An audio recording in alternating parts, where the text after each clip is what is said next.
Malakas man itong OKC Thunder sa ngayon, hindi pa rin naman makakasigurado na ganyan pa rin ang kanilang maipapakita sa pagpasok ng playoff. Mayroong isang babala si Austin Rivers sa OKC Thunder, especially kay Shai Gilgeous-Alexander. Pag playoff yung pinag-uusapan, ibang-iba yung laruan kumpara sa regular season.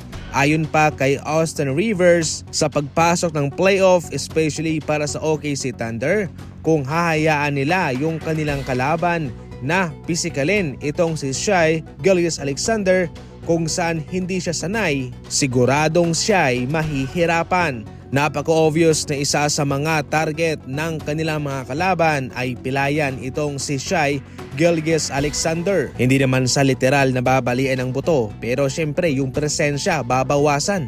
Kaya hindi raw ibig sabihin na sila yung malakas sa regular season ay ganoon din sa playoff dahil ibang usapan na yung intensity ng laro.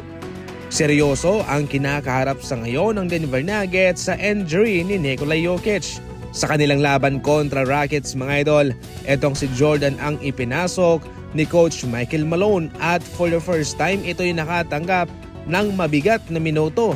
38 minutes mga idol, at sa mga minutong yon siya ay nakapuntos ng 11 points, 15 rebounds and 4 assists. Malaking bagay itong performance na ito ni DeAndre Jordan para matalo ang Rockets. Nakabilang din sa ngayon sa mga tinitingalang kupunan sa NBA. Sa ipinakitang performance ni DeAndre Jordan, isa lang ang kanyang pinatunayan na kahit na hindi man siya gaano napagbibigyan sa kanilang rotation, pero kung siya'y ipapasok naman, hindi niya bibiguin ang kanyang head coach pati ang kanyang mga teammates.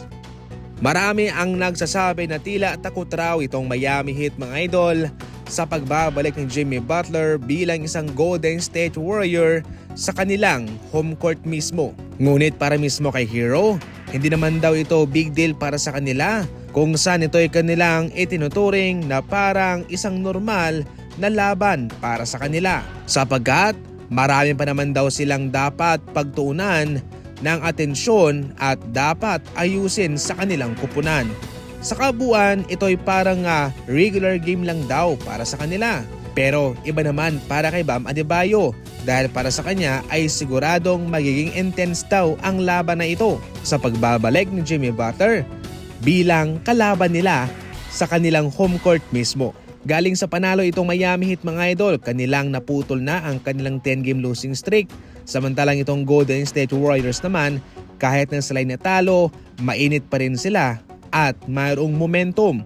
Definitely sila nga ang paboritong manalo. Para sa inyo, ano ang komento ninyo patungkol dyan? I-comment lang mga idol sa comment section. Yan lang muna sa ngayon ang ating mga balitang basketball.